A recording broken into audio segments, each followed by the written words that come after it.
خبرې زما خو یو نه کوم کېدای شي پرېکارۍ کې راشي خو یو به وکړم پردی خبره ده زیات ملګري کېدای شي زما په هغه خبره وجاړي خو هغې به زه اخره سر کې کومه وی تیروي خو ژوندون ځان دپاره هر څوک تیروي خو ژوندون ځان دپاره هر څوک او ژوند هغه دی چې د بل خدمت کې تیر شي نو سلیمان صاحب له بلنه ورکوم چې هغه مختصر دوه خبرې وکړي بیا به زمونږ چې کوم سهیل خان دی هغه به خبرې کوي دا نور ملګري دي نو سلیمان صاحب له بلنه ورکوم بسم الله الرحمن الرحیم خیر الناس من ينفع الناس او کما قال نبی کریم صلی الله علیه وسلم استاذ په مخ کې وایم وی تیروي خو ژوندون ځان دپاره هر څوک تیروي خو ژوندون ځان دپاره هر څوک او ژوند هغه دی چې د بل خدمت کې تیر شي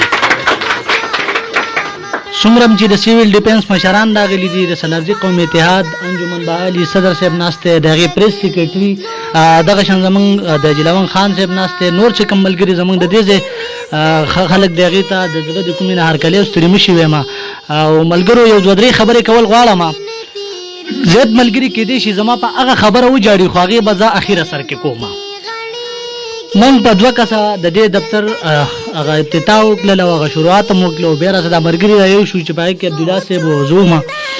بیا چې کله مونږ د مشر خواله لاړو نو د هغې د زړه د کومې نه مننه کوم او شکریه یې ادا کوم چې هغې مونږ له دا اجازت راکړو چې تاسو د دې قابل وئ چې تاسو په اجلاون کې ځان له دفتر کولاو کړئ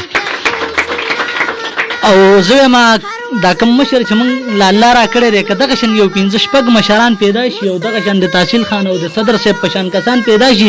زیات نه یادوم خو که 11 کسان هم پیدا شو قسم د غونډ باجوړ به بدلي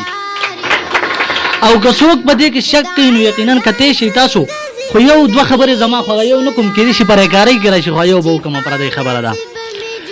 په تېر اختر کې عبدالله ګواه دی او دا زموږ ملګري چې کوم مونږ سره تلي هغه هم ګواه دي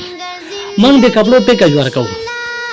په هغې کې به زمونږ فاینان ته پته او زمونږ عبدالله صاحب ته به پته چې هر څومره ورکړی شوی و 250 پیکج و او په هغې کې د پی جوړې مطلب د 500-600 نه بره قیمت و خو چې کله مونږ قسمیه زه دا خبره تاسو ته کوم چې کله مونږ د اختر پیکج د کپړو ورکاو نو مونږ یو یتیم له ورولو او هغه یتیم د 8 کالو چې کله هغه مونږ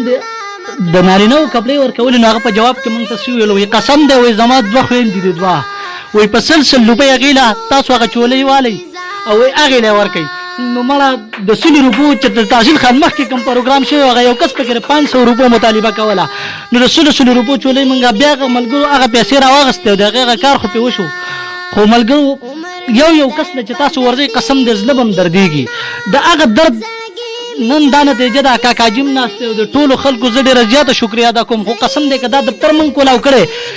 که موږ یو نوڼۍ هم د یتیم راولو ځان لی وکړو د هر ملګري په سر زه قسم خورم نو ما د الله پاک د بچو پورې تباه و برباد کړي بیا هم زه یو ځل بیا کوم زموږ د سلارجي قوم اتحاد مشران راغلي دي د سیویل ډیفنس ملګري ناست دي نور چې څومره ملګري راغلي که نومونه د چا وانخلم نو خفه کېږي به نه د ټایم راکولو عبدالله صاحب یو جهان مننه د الله پامه